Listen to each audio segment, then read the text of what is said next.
तो राजनीति के घुमावदार मोड़ में फिल्मों की तरह वो बिल्कुल होते हैं। इसलिए सत्ता की आज की जो सबसे बड़ी कुंजी है उसकी शुरुआत फिल्मी ही है।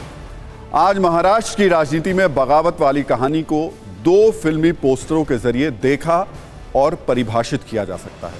पहला है चाचा भतीजा और दूसरा है असली नकली। चाचा शरद पवार और भतीजा अजीत पवार दोनों अपना अपना सियासी दम दिखा रहे हैं। भतीजे की बगावत के बाद इनके बीच असली नकली की लड़ाई चल रही है। अजीत पवार ये साबित करने में जुटे हैं कि असली एनसीपी अब उनकी मुट्ठी में है, जबकि शरद पवार ये दिखाने की कोशिश कर रहे हैं कि नक्कलों से सावधान रहिए। भतीजे की पार्टी नकली है, अब भी असली एनसीपी वही है। जिसकी बात का वजन ज्यादा है, इसके लिए राजनीतिक रस्साकशी लगातार जारी है। आज महाराष्ट्र की बगावत का जो अपडेट है उसे 5 बिंदुओं में हम समेट देते हैं। पहला, शरद पवार ने अजीत पवार, प्रफुल्ल पटेल, सुनील तटकरे को पार्टी से निकाल दिया। दूसरा, अजीत पवार ने जयंत पाटिल को प्रदेश अध्यक्ष के पद से हटा दिया। तीसरा, अजीत पवार समेत 9 विधायकों को अयोग्य करार देने के लिए एनसीपी अनुशासन समिति का प्रस्ताव पारित कर स्पीकर से इसकी मांग की गई। चौथा, अजीत पवार ने नए गठबंधन का ऐलान किया, शिवसेना और बीजेपी के साथ बनाई महायुति। पांचवां, जितेंद्र आव्हाड को विधानसभा में विपक्ष का नेता बनाने पर एनसीपी कांग्रेस में मतभेद। महाराष्ट्र विधानसभा में कांग्रेस और एनसीपी का मतभेद भी अब सामने आ गया है, जब अजीत पवार के जाने के बाद जितेंद्र आव्हाड को विधानसभा में विपक्ष का नेता बना दिया गया। वैसे सियासी बिजलियां गिराने वाले बगावत के मॉनसून ने महाराष्ट्र से बिहार तक दस्तक दी है। पिछले 24 घंटे से पूरे देश की नजर महाराष्ट्र में हर पर बदल रही सियासी हलचल पर है। वहां की राजनीति में जो बाढ़ आई है उसमें शरद पवार की एनसीपी भंवर में फंस गई है, या ये भी कह सकते हैं कि सिर्फ कुछ घंटों में घड़ी के चुनाव चिन्ह वाली पार्टी का टाइम बदल गया है। पर बात सिर्फ महाराष्ट्र की नहीं है, बगावत की बाढ़ बिहार में भी अपना असर दिखा सकती है। इस वक्त एक बड़ा सवाल यह भी कि क्या महाविकास अघाड़ी की तरह बिहार में महागठबंधन पर भी बगावती बिजलियां गिरने वाली हैं। बिहार में बीजेपी के कई नेताओं की ओर से दावा किया जा रहा है कि नीतीश कुमार की पार्टी जेडीयू भी टूटने वाली है। इतना ही नहीं, बीजेपी के नेताओं ने नीतीश के कई विधायकों के अपने संपर्क में होने का भी दावा किया है। बीजेपी के दावे में कितना दम है यह कहा नहीं जा सकता, लेकिन बगावत के मॉनसून का कुछ पता नहीं। न जाने किस राजनीतिक घर और घराने पर किस पल बिजलियां गिरा दें। आज हम सत्ता में ऐसे तमाम दावों, तमाम बदलते और बिगड़ते समीकरणों का विश्लेषण कर रहे हैं और इस पूरे घटनाक्रम को इतिहास के लेंस से भी देख रहे हैं। महाराष्ट्र में बगावत वाली तीखी मिर्ची अभी शरद पवार ने चखी है, जबकि इससे पहले इसी मिर्ची की वजह से उद्धव ठाकरे का सियासी जायका भी बिगड़ चुका है। मतलब महाराष्ट्र में बगावत वाला ये दूसरा और लेटेस्ट एपिसोड है। इसलिए आज हम आपको बताएंगे बगावत वाली इस रेसिपी को तैयार कैसे किया जाता है और इनके लिए सत्ता के स्वादानुसार किन किन चीजों की जरूरत होती है। इस रेसिपी को तैयार करने के लिए सबसे पहले पार्टी के हरे भरे बाग से ज्यादा विधायक तोड़े जाते हैं, फिर गुपचुप तरीके से डील होती है, लेकिन यह ध्यान रखा जाता है कि इसकी खुशबू प्रतिद्वंदियों तक बिल्कुल भी ना पहुंचे। इस डील के बाद बागी अपनी पार्टी के मुखिया को ऐसे तेवर दिखाते हैं जिससे उन्हें जोर की मिर्ची लगे। फिर बागियों को अचानक ऐसे मलाईदार पद की शपथ दिलाई जाती है जिसमें भर भर कर सत्ता की मिठास होती है। पार्टी से आने वाले नेताओं को यह घुट्टी भी पिलाई जाती है कि जब वो अपनी पार्टी को तोड़कर आए तो नाम और निशान साथ लाना बिल्कुल भी ना भूलें। और जब ये सब कुछ सियासत की आंच में अच्छी तरीके से पका लिया जाता है तो उन्हें यह बताया जाता है कि अब पार्टी आपकी है सदा के लिए और सत्ता की साइड चेयर पर बैठकर आप पार्टी करिए। हालांकि सियासत में वक्त का पता नहीं होता, वो अचानक बदल जाता है। अगले साल लोकसभा चुनाव है।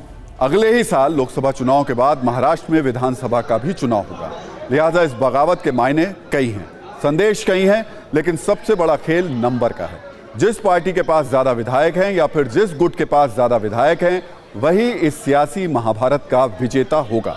जैसा कि हमने महाराष्ट्र में ही उद्धव ठाकरे और एकनाथ शिंदे की लड़ाई में देखा था। जहां तक बात इस वक्त एनसीपी में शरद पवार और अजीत पवार गुट की बात की है, तो इस बगावत के 24 घंटे बाद भी नंबर को लेकर घनघोर कंफ्यूजन है।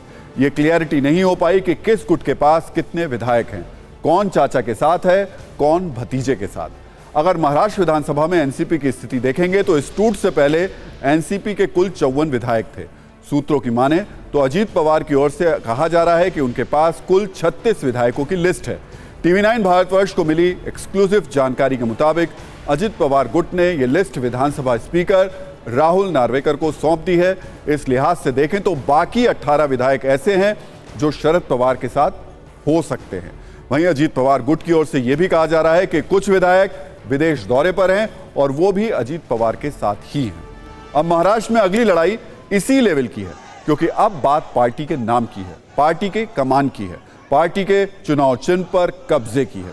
जैसा कि उद्धव ठाकरे के साथ भी हुआ था, कुल 57 में से 40 विधायक एकनाथ शिंदे के साथ चले गए थे। उसके बाद विधानसभा में नंबर गेम से लेकर कोर्ट रूम में दलीलों और बहसों तक हर जगह शिंदे गुट ने उद्धव ठाकरे गुट को चारों खाने चित कर दिया था।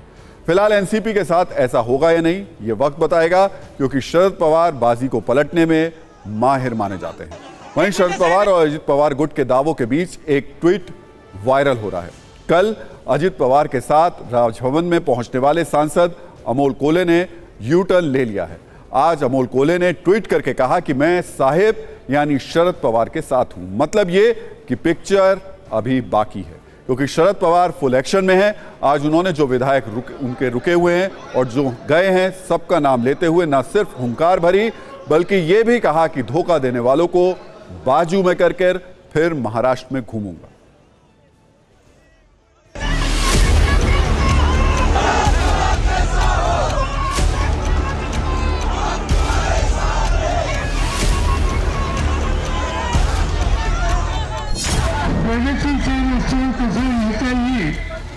याची अखंड काळजी घ्यायची। आज कलासोसी संबंध आपल्याकडे नाही आहे। चव्हाणसाहेब असे आज नसले तर त्यांनी दिलेला विचार हा तुमच्या माझ्या अंतःकरणात आहे।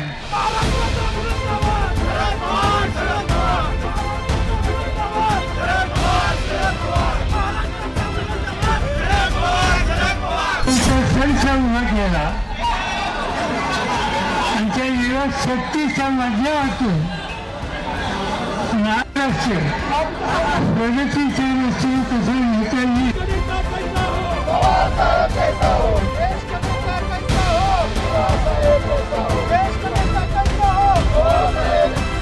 मुझे खास एक्सपीरियंस ऐसे चीज़ों के बारे में 2-3 बार हुआ है और मुझे खुशी इसकी है कि जब ऐसी स्थिति का सामना करने की स्थिति मुझ पर आ गई, चुनाव होने के बाद लोगों ने मेरी जो नीति थी उसका समर्थन दे दिया।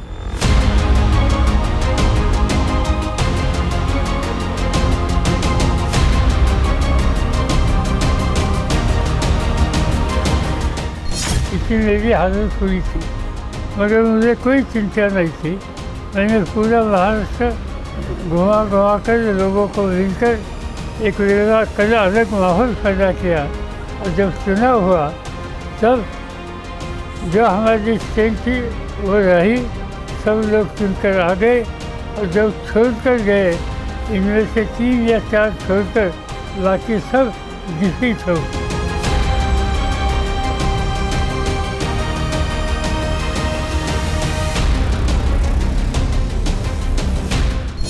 कितने गए, कौन गए, इसकी जांच मैं कभी करता नहीं हूँ। जो मेरी आज की जो शुरुआत है, ये शुरुआत आगे का रिजल्ट ठीक आएगा इसके लिए है।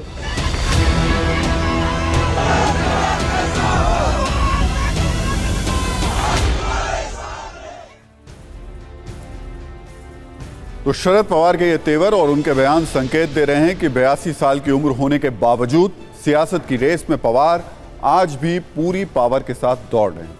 आज हमने शरद पवार पर न्यूज़ मित्रों के लिए एक ऐसी पावरफुल कुंजी तैयार की है जिसे देखने के बाद आपको समझ में आएगा कि आखिर पवार है क्या चीज़। शरद पवार जो सोचते हैं, जो कहते हैं और जो करते हैं, वो तीनों बातें बिल्कुल अलग अलग होती हैं। इसलिए पवार ने अपने भतीजे की बगावत वाले इस एपिसोड में क्या करेंगे वो सिर्फ पवार ही जानते हैं। हालांकि बगावत शरद पवार के लिए कोई नई बात नहीं है, ये वो शरद पवार है जो आज से 45 साल पहले बड़ी बगावत कर भी चुके हैं और बगावत झेल भी चुके हैं।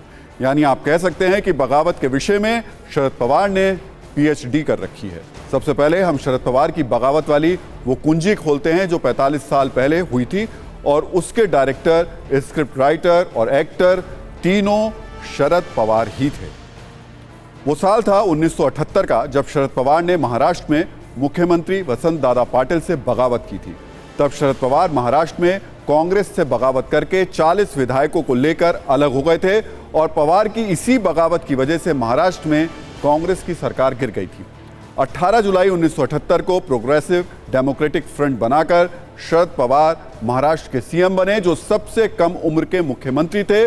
तब उनकी उम्र सिर्फ 38 साल थी और अब पवार वैसी ही बगावत का सामना कर रहे हैं। बस ट्विस्ट ये है कि इस बार ये बगावत उनके अपने परिवार में हुई है। हालांकि ऐसा भी नहीं कि ये सब कुछ पवार के साथ पहली बार हुआ है। नवंबर 2019 में अजीत पवार ने अचानक से बागी तेवर दिखाते हुए फडणवीस के साथ बेहद गुपचुप तरीके से सरकार बना ली थी। तब शरद पवार ने घड़ी की ऐसी चाबी घुमाई थी कि देखते ही देखते जितने विधायक उन्हें छोड़कर अजीत पवार के साथ गए थे वो सब वापस लौट आए। यहां तक कि खुद अजीत पवार भी जिस रास्ते गए थे उसी रास्ते चाचा पवार के पास वापस उनको लौटना पड़ा था।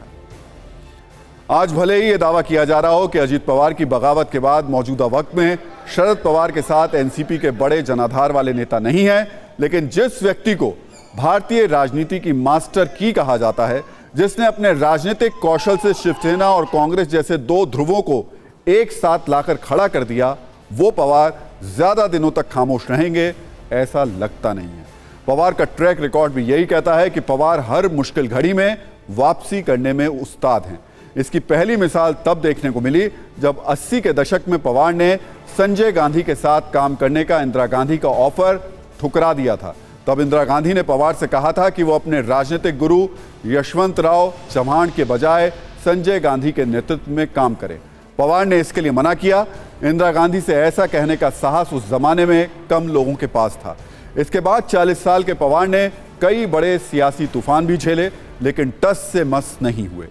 आज 10 जून 1999 वाले शरद पवार की बात करना भी बेहद जरूरी है, जब विदेशी मूल के मुद्दे पर कांग्रेस को छोड़कर उन्हें राष्ट्रवादी कांग्रेस पार्टी यानी एनसीपी का गठन करना पड़ा।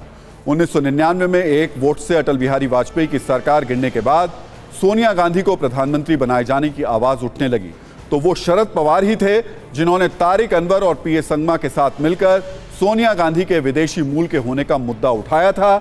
और फिर ये बगावत इतनी बढ़ गई कि 59 साल के पवार ने नए राजनीतिक दल की नींव रख दी, जिसका नाम था एनसीपी।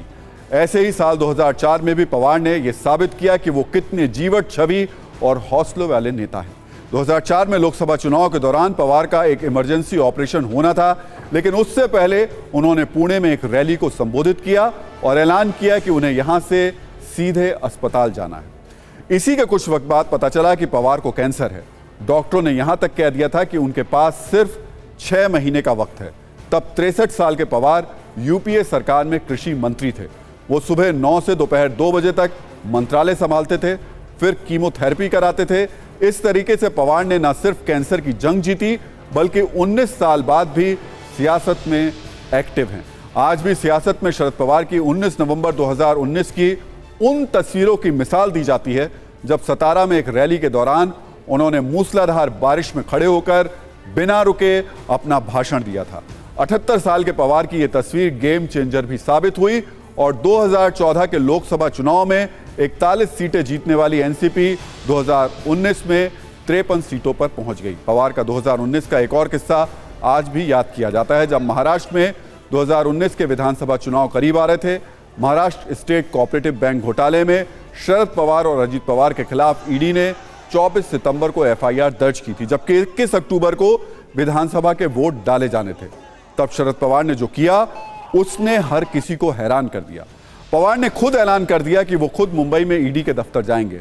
इससे महाराष्ट्र की राजनीति का सियासी तापमान इतना ज्यादा बढ़ गया था कि ईडी को खुद पवार को ईमेल करके ये कहना पड़ा था कि उन्हें ईडी दफ्तर आने की जरूरत नहीं है। यानी शरद पवार ऐसे नेता रहे हैं जिन्होंने कभी हार मानना नहीं सीखा। मौजूदा वक्त में जो विपक्ष मोदी हराओ योजना पर काम कर रहा है, शरद पवार उसके बहुत बड़े की फैक्टर हैं।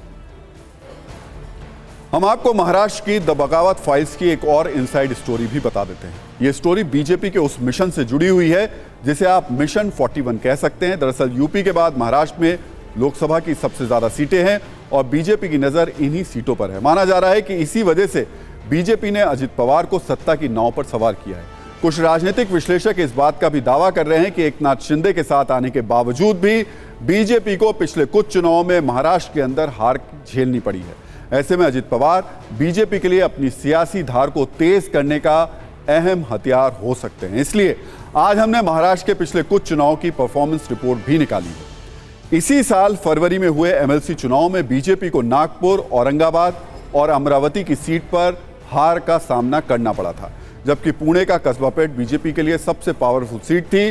बावजूद इसके वहां हुए उपचुनाव में कांग्रेस उम्मीदवार चुनकर आया, यानी बीजेपी को महाराष्ट्र के पिछले कुछ चुनाव में बड़े झटके लगे हैं।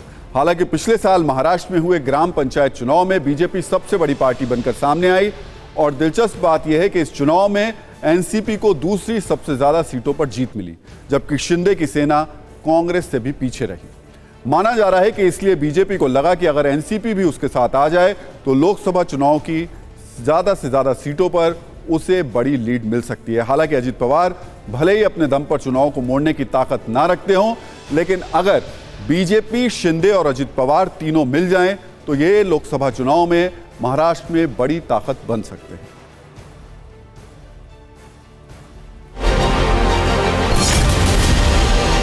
आपको कुछ मालूम नहीं था, पवार साहब को सभी ने बताया था साहब हम नहीं करेंगे। अगर वो 40 साल पुराना बच्चा बाप को आके कहता है कि मैं नहीं करने वाला हूँ, तो बाप उस पे भरोसा क्यों नहीं दिखाएगा?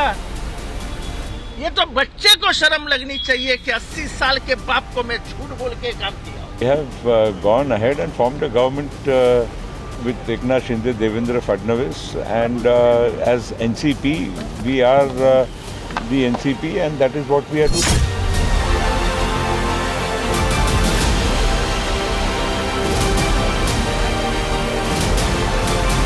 कल जो हुआ है शपथ ग्रहण, उसके बाद मैं दावे के साथ बोल रहा हूँ, महाराष्ट्र का मुख्यमंत्री बदलने जा रहा है।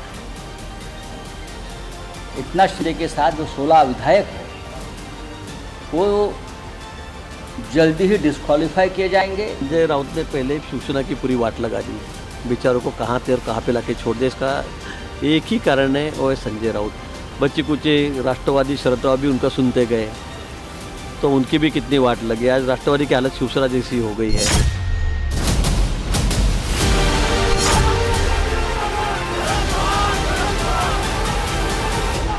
जिनके ऊपर ये भ्रष्ट है करके बार बार ये बोलते थे, उन्हीं के साथ इन्होंने आज सरकार बनाई है। सरकार में आने के बाद ये सारे के सारे जो उन्होंने भ्रष्टाचार के आरोप किए थे, सारे लोग जो है वो क्लीन हो गए।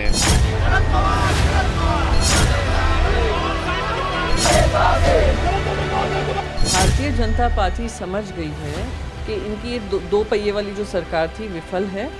तीसरे पहिए को भी जोड़ा है। वो तीसरा पहिया भी मैं कहूँगी 0 + 0 + 0 = 0 ही होने वाला है। वो खुद का भवितव्य का सोच बोलना, हमारी सरकार का भवितव्य के बारे में मत सोच।